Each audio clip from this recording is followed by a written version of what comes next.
पुढची महत्त्वाची बातमी आहे राजकीय वर्तुळातून पंकजा मुंडेंनी एक्स पोस्ट करत भाजप आमदार सुरेश धस यांना सणसणीत टोला लगावलाय।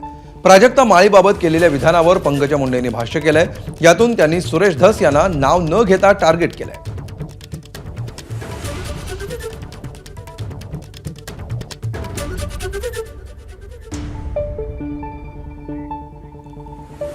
तर पंकजा मुंडेंनी नेमकं काय ट्विट केलंय पाहूया।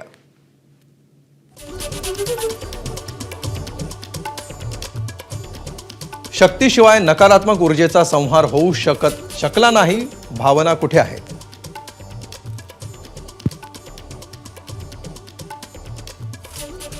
बलात्कार, पाशवी अत्याचार, निर्घृण हत्या थांबवणं शक्य आहे, पण कायद्यानं, नियमानं।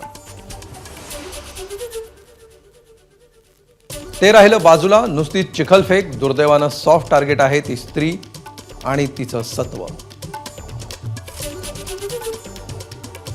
प्राजक्ताची पवित्र फुलं सांडताना आजची समाजाची जमीन ते धारण करण्यासाठी संवेदनशील आहे।